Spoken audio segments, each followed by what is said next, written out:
Halo teman-teman semua, semoga semua dalam keadaan sehat walafiat ya.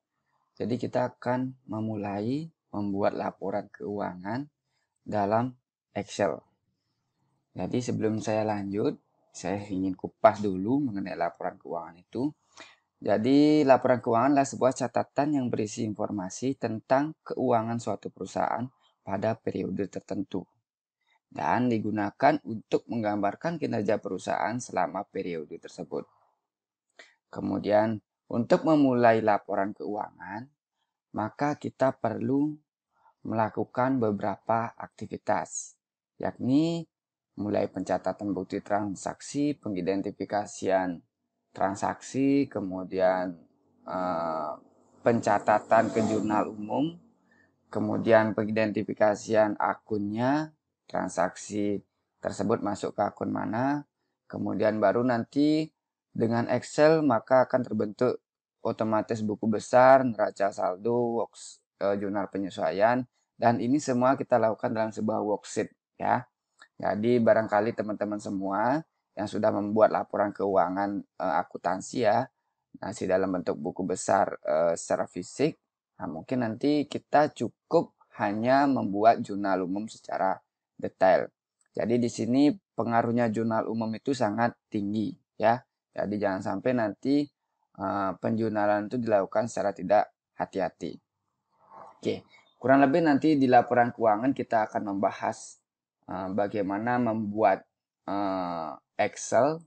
Tadi Excel laporan keuangan ini mulai dari akun, jurnal, buku besar pembantu, neraca saldo, sampai nanti terakhir analisis dan rasio keuangan. Ya, ini kita akan gunakan Excel dan menggunakan rumus-rumus if, sum if, count if, dan VLOOKUP. Ya, jadi beberapa rumus tersebut akan sangat kita gunakan di sini. Ya, oke. Ketika kita akan memulai membuat laporan keuangan, maka kita identifikasikan dulu akun-akun yang terlibat di dalam perusahaan kita. Ya, akun tersebut bisa kita lihat. Jadi di sebelahnya ini ada golongan akun. Ya, kemudian ada di sana akun aktiva lancar yaitu golongan 1. Kemudian golongan 2-nya itu ada aktiva atau kewajiban ya. Jadi pennamaan akun ini terserah nanti teman-teman, tapi pada umumnya akun ini dapat menggambarkan secara ringkas mengenai sebuah pos keuangan di sebuah perusahaan. Jadi akun itu ditujukan untuk mempermudah pencatatan dan sebaiknya akun yang ada dalam akuntansi dilakukan dan diberi kode. Nah, berdasarkan kode nomor tersebut dapat dikenali apakah akun tersebut termasuk golongan aktiva, kewajiban, ekuitas, pendapatan atau beban, ya. Jadi pertama kita harus golongkan dulu akunnya, kemudian kasih kode. Berikutnya kita dapat dalam akuntansi harta itu adalah utang dan modal. Kemudian kalau kita jabarkan lagi, di dalam harta itu terdapat utang dan modal plus pendapatan, kemudian dikurangi beban. Nah, beban ini nanti ada banyak beban operasional dan lain sebagainya. Kemudian ketika kita melihat kelompok akun tersebut, jadi ada utang, beban, aktiva, dan kewajiban tersebut, maka ketika harta tersebut bertambah, maka dia masuk ke debit. Ya, ini ada di kolom bawah. Kemudian ketika utang tersebut bertambah, dia akan masuk ke kredit. Dan ketika akun pada kelompok akun modal bertambah, dia juga masuk ke kredit. Kemudian akun pada kelompok pendapatan bertambah, dia juga masuk ke kelompok kredit ya. Dan beban, jika beban ini bertambah, maka dia masuk ke kelompok debit. Oke. Dan kemudian nanti yaitu sedikit penjelasan ya. Nah, kita akan memulai membuat akun. Jadi teman-teman silakan barangkali sebelumnya sudah pernah membuat akun dalam buku besar. Jadi yang pertama ada ini identitas perusahaan dulu. Kemudian per ini adalah awal bulan atau awal pelaporan. Kemudian ini periode pelaporan ini atau periode pelaporan tanggal berapa biasanya sih akhir bulannya, ada 31 Januari, 31 Agustus ya. Oke. Nah, di bawahnya yang mesti kita identifikasi nomor akun tentu jelas ya. Ini nomor akun. Kemudian namanya. Dan tipe ini penting sekali. Tipe ini mengidentifikasikan dia masuk ke tipe debit atau kredit. Ini juga penting teman-teman identifikasikan. Kemudian keluarganya ini kelompok ya, ini neraca. Ini adalah kelompok akun neraca yang nanti akan tampil di neraca ini, yang akan tampil di sini. Kemudian berikutnya kelompok laba rugi. Ini adalah akun yang akan tampil di laporan laba rugi. Oke. Nah, caranya teman-teman identifikasi tipe debitnya ini tadi kan saya sudah jelaskan di samping, ada kelompok akun debit, ada kelompok akun kredit ya. Oke.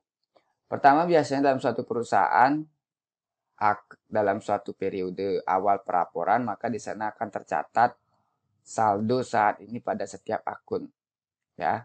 Jadi ini berasal dari laporan tanggal 31 Desember. Jadi kita masukkan di sini di 3 Januari 2019 untuk kita jadikan saldo awal. Ya, ini penting. Ya, 3 tipenya ini penting, akan kita gunakan nanti di jurnal ya. Oke, di sini saya kira beberapa akun ini kita fokuskan, studi kasusnya adalah jurnal dagang, jadi akunnya ada banyak ya. Bisa teman-teman catat nanti. Yang pertama ada akun aktiva yaitu kas, kemudian ada kas di bank, kemudian deposito, ada piutang karyawan ini juga masih masuk aktiva ya. Kemudian yang masuk kewajiban ini ada utang dagang, utang jangka pendek, jangka panjang, ini juga nanti akan berpengaruh ya. Kemudian ada masuk ke modal, jadi nanti di sini ada modal pemilik, kemudian nanti ada modal perseroan mungkin barangkali. Kemudian ada di penjualan, karena ini akun dagang, biasanya kodenya 4. Ya, mungkin nanti barangkali penjualannya ada penjabarannya lagi kalau misalnya perusahaan dagangnya besar ya. Ada misalnya penjualan misalnya alat dan barang, kemudian nanti ada penjualan kelontong misalnya, boleh ya. Kemudian berikutnya ada biaya operasional. Jadi ini biaya operasional ini masuk ke golongan debit yang nanti akan muncul di laporan laba rugi. Nah, di biaya operasional ini kita deskripsikan semua yang terkait dengan biaya. Harga pokok penjualan ini juga biaya yang kita keluarkan untuk memperoleh suatu barang, ya ini penting, yang akan mempengaruhi nanti pendapatan di akhir. Kemudian biaya gaji, ini berbeda dengan yang tadi kita sebutkan kewajiban ya. Kalau kewajiban itu sih biasanya utang ya, berkaitan dengan utang. Kemudian yang bisa kita bayarkan per bulan, itu masuk kewajiban. Kemudian gajinya kita masukkan ke biaya operasional ya. Kemudian nanti ada biaya pengiriman, biaya sewa, penyusutan, perjalanan, sampai nanti biaya administrasi. Dan terakhir, ada pendapatan lain-lain ini juga penting, biasanya digunakan untuk suatu perusahaan jika terdapat pendapatan baru atau yang sebelumnya tidak terduga. Nah, pendapatan lain-lain ini sementara bisa kita masukkan untuk bulan berikutnya, kita bisa buatkan sebuah akun. Nah, ini masih tipenya kredit karena masuk ke penjualan, atau ini masih dalam suatu laporan laba rugi ya. Oke, setelah ini teman-teman buat, jadi ini cukup dibuat seperti ini. Nah, kita perlu memberikan nama. Jadi nanti setiap tabel yang akan kita gunakan, kita akan beri nama teman-teman ya. Caranya memberi nama seperti yang sudah saya jelaskan sebelumnya, kita akan gunakan define name. Jadi hanya tabel ini define name-nya ya. Dan teman-teman mesti tahu ini ada lagi di bawahnya. Kemudian jangan lupa ketika nanti di file name selalu lebihkan satu baris, sorry. Nah, ini di select, kita lebihkan satu baris ya. Tujuannya apa? Ketika nanti kita insert, sudah otomatis termasuk ke dalam define name, ya. Oke, kita akan masukkan ini, kita akan beri nama. Ingat select ya semuanya ya, hanya tabelnya, kemudian kita define name. Nah, teman-teman bisa gunakan nanti daftar akun ya. Jadi ini nanti teman-teman seragamkan huruf kecil semua, atau silakanlah teman-teman atur, tapi jangan lupa tanpa spasi ya. Setelah itu di OK. Di OK ya. Di OK saja. Kemudian jika teman-teman ingin menginsert, jangan lupa ini klik kanan dulu, kemudian insert ya. Baru teman-teman kasih akun lainnya. Oke, tujuannya apa? Biar akun yang baru diinsert tuh masuk ke daftar referensi tadi, ke daftar akun tadi. Kemudian jika seandainya ada perubahan, teman-teman lupa apa namanya, teman-teman bisa select aja ini. Apa sih namanya ini? Nah, kalau sudah diisi nama, kalau selekannya sama, maka akan kelihatan di atasnya ini daftar akun. Ya, ini daftar akun. Jadi jangan sampai teman-teman double. Kayak saya ini kayaknya double, karena saya sudah buat sebelumnya namanya akun. Sekarang namanya daftar akun. Ya, ini teman-teman akan selalu gunakan setiap tabel yang akan kita proses. Tujuannya nanti adalah untuk mengingat, mempermudah rumusnya. Dan barangkali kalau teman-teman lupa di mana tempatnya, itu ada di formula, ini ada di name manager. Ya, di sini daftar referensi yang barangkali teman-teman bisa contek. Nah, ini kelihatan ya. Sebelumnya saya sudah memberikan nama akun. Ini dia. Nah, banyak sekali nama akun saya ya. Oke. Mungkin itu dari daftar akun, nanti teman-teman lengkapin sesuai dengan keadaan perusahaan dagang ya, karena nanti studi kasus kita dagang ya. Kemudian masuk ke jurnal. Nah, di jurnal ini penting sekali. Kalau kita melihat pengertiannya adalah jurnal merupakan buku harian untuk mencatat semua transaksi secara kronologis ya, yang memuat nama bersama besarannya ke rekening debit maupun kredit terhadap suatu akun. Terdapat jurnal umum dan jurnal khusus. Jadi yang pertama fungsinya jurnal itu adalah sebagai histori, pencatatan yang bersifat instruksif dan analisis untuk tujuan informatif. Jadi nanti jangan sampai teman-teman membuat jurnalnya itu acak. Jadi berdasarkan suatu kronologis kejadian transaksi. Ingat ya, dalam suatu kronologis kejadian transaksi. Oke. Lalu apa aja diisinya di jurnal? Namun sebelum masuk ke jurnal, saya ingin berikan dulu nanti jurnal yang akan kita gunakan adalah jurnal bentuknya stafel berkolom saldo rangkap. Jadi nanti ada yang kolom saldo tunggal itu biasanya debit kredit terhadap suatu akun dijadikan satu baris.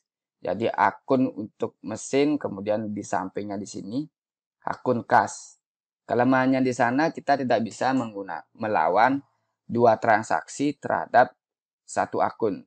Jadi kalau kita double misalnya katakanlah mesin bubut misalnya 50.000, kemudian mesin las 50.000, bisa kita jadikan dua, kemudian kita lawankan dengan kas sehingga dia balance. Kemudian nanti bisa terjadi 3 baris di sini. Ya, intinya sekali jurnal tersebut harus balance. Ya, misalnya seperti ini. Ini harus balance antara debit dan kreditnya. Ketika kita masukkan mesinnya di debit, kayak tadi mesin las dan mesin bubutnya di debit, maka kita harus lawan dengan kredit, masuk ke akun mana. Ya, jadi mudahnya sekali setiap input transaksi, misalnya katakanlah dibeli, ini saya hapus aja ya. Dibeli sebuah peralatan toko 1 juta. Nah, kita pilih peralatan tokonya. Ini kita milih akunnya ya. Ini akan otomatis berubah. Kayak tadi misalnya peralatan toko berapa ya? Saya lupa. Nah, peralatan toko 1312, kita pilih 1312. Jadi teman-teman harus hafalnya akunnya. Kemudian akan muncul di sampingnya peralatan toko. Nah, sebesar 1 juta. Kita ambilkan dari mana? Dari kas misalnya. Kas di bank boleh 1 juta karena dia masuk ke akun kredit. Kemudian kas di tangan juga boleh ya. Jadi nanti teman-teman yang ngatur pemilihan akun ini. Oke. Kemudian apa aja sih yang wajib dalam jurnal itu? Jadi ini adalah merupakan salah satu sampel cara penjurnalan. Barangkali teman-teman menggunakan apa namanya bentuk lain boleh. Yang jelas di sini kita akan menggunakan stafel berkolom saldo rangkap ya. Kita akan buat. Oke. Pertama kita akan buat akun seperti akun tadi. Jadi teman-teman bisa buat sheet-nya dulu di sini ya. Sheet. Kita bisa klik new sheet. Kemudian di sini ada jurnal.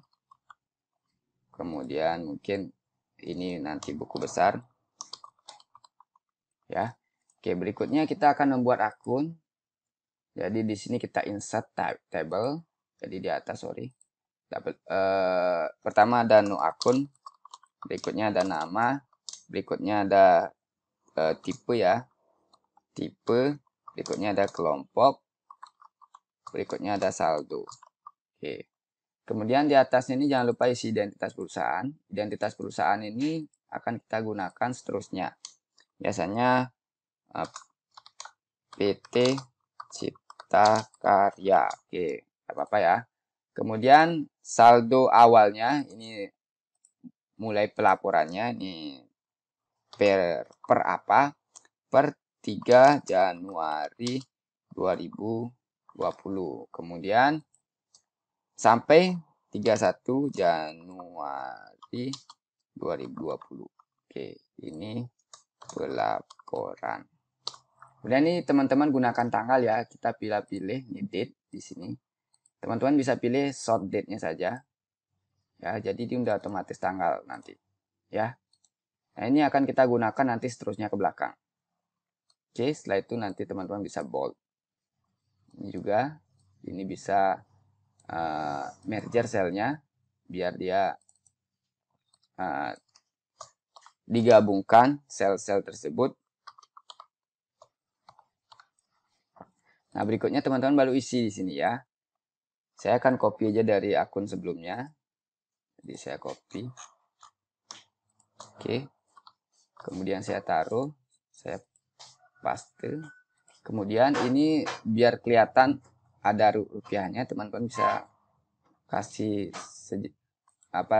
titik saja, titik koma aja biar kelihatan nanti ini berapa juta sih ya.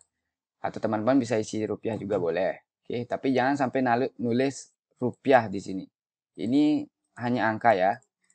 Oke, setelah itu kita kasih border ya, kita kasih border, kita lebihkan 1 atau barangkali dua baris.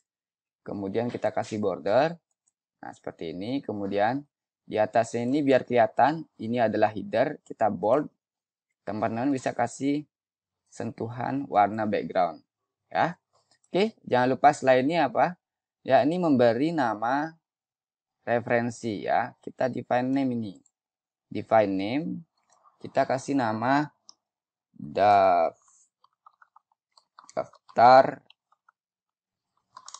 akun. Oke. Ya.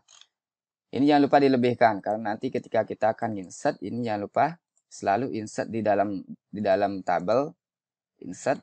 Nah, sehingga nanti otomatis akun baru masuk ke daftar nama. Ya. Oke. Berikutnya kita masuk ke jurnal. Jadi di jurnal itu kalau saya lihat, jadi di jurnal itu nanti ada yang jelas ada nomor transaksi dulu ya. Kemudian ada tanggal, ini penting. Tanggal ini penting sekali. Berikutnya ada keterangan. Berikutnya ada no bukti. Berikutnya ada kode pembantu. Nah, ini baru nomor akun no akun atau biasanya no ref ya, boleh. No referensi akun, dan ini akun yang terlibat, kemudian ada debit dan ada kredit. Oke, cukup sini aja. Kemudian setelah itu di bawahnya kita isi satu buah transaksi barangkali ya. Satu buah transaksi misalnya tanggal 1 tahun 2020. Kemudian kita kasih strip 01 tanggalnya 3 bulan 1 Januari, dibeli tunai peralatan toko, kemudian buktinya KWT 11, kemudian kode pembantunya ini barangkali kalau ada, dan nomor akun ya. No akun ini kita akan ambil nomor akun tadi ya. Nomor akun tadi yang ada di depan, kita akan masukkan ke data validation nanti namanya. Jadi nanti biar kita nggak acak kita nulis di sini ya. Kita cukup milih. Oke. Nah ini kita kasih nama lagi. Ini. Kita select semuanya. Sampai akhir ya. Kita select. Ya hanya nomor akunnya saja. Kemudian kita berikan nama. No akun. Jadi biar berbeda ya. Daftar akun untuk semuanya. Kalau no akun hanya untuk akunnya ini. Oke. Save. Setelah itu kita masuk ke sini, kita akan gunakan data validation di sini. Jadi data validation itu ada di formula di atas. Sorry, ada di data, kemudian kita gunakan data validation. Ya, jadi data validation itu tujuannya biar inputan kita tidak acak ya. Jadi ini bisa teman-teman gunakan apa tadi namanya? Akun. Akun ya. Oke. Sini ada muncul seperti ini. Oh sorry, ada sama dengannya.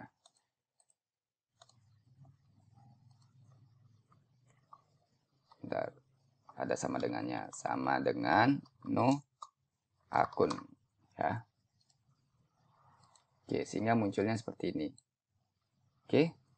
Nah, ini adalah untuk transaksi tadi untuk akun kas. Kemudian bagaimana kita menampilkan nama akunnya di sini. Ya. Nah, di sini kita akan mulai dengan VLOOKUP. Jadi pastikan dulu, yang pertama kita deskripsikan dulu, ada if-nya ya. If-nya ini ditujukan untuk biar, jadi seperti ini teman-teman. VLOOKUP, kita ambil value-nya dulu, kita akan tampilkan nama akun berdasarkan kodenya ini. Ya.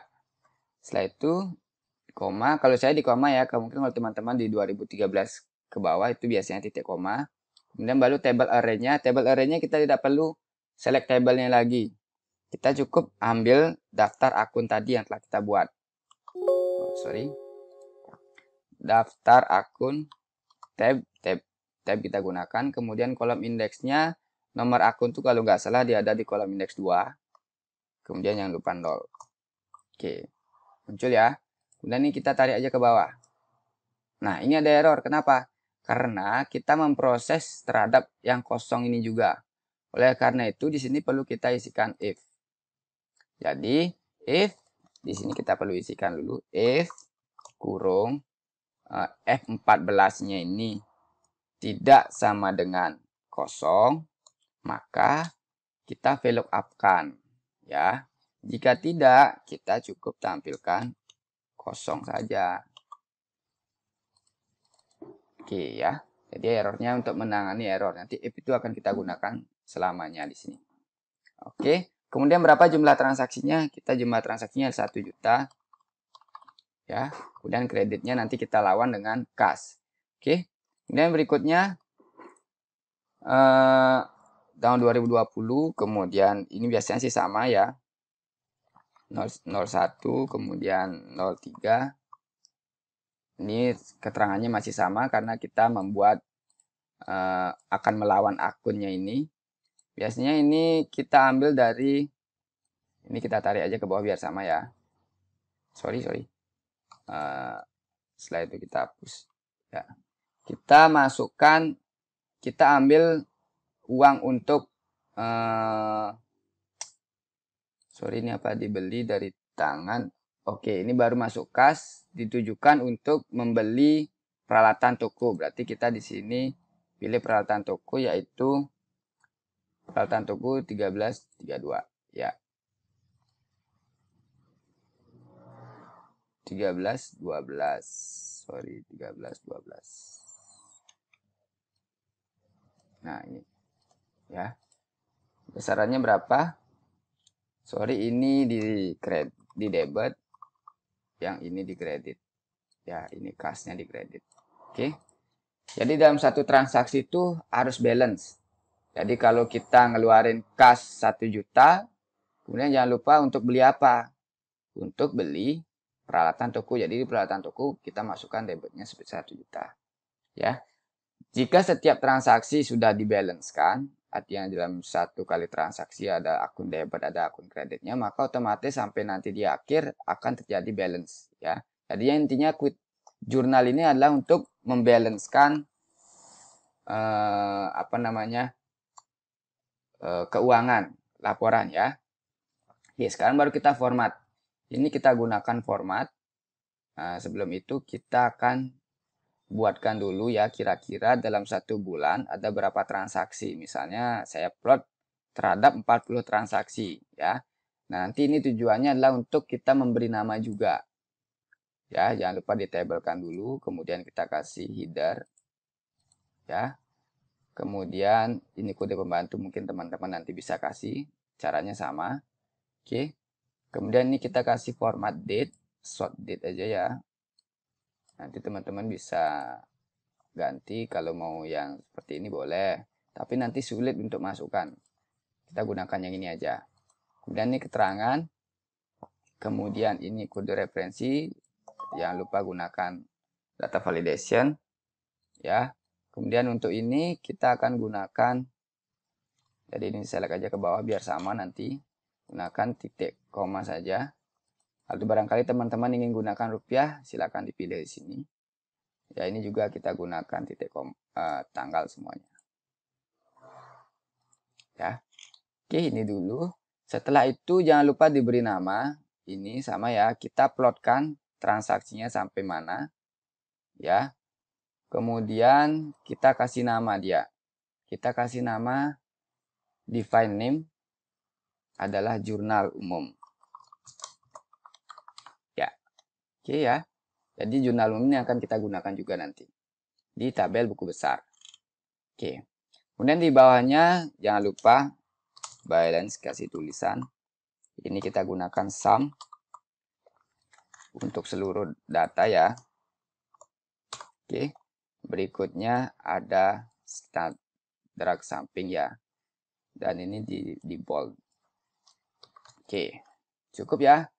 Nah, berikutnya dalam suatu keadaan kita sering memfilter, kita akan melihat beberapa transaksi saja. Kita bisa gunakan filter di sini, teman-teman. Jadi masih di home, kita gunakan filter. Nah, seperti ini. Jadi nanti kita akan melihat akun apa aja misalnya.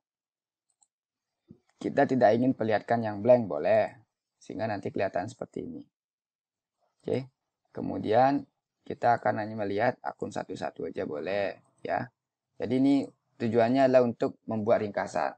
Jadi ketika nanti di print, ini bisa kelihatan cuma beberapa akun saja. Oke. Oke, itu jurnal. Nanti buku besar kan kita bahas berikutnya ya.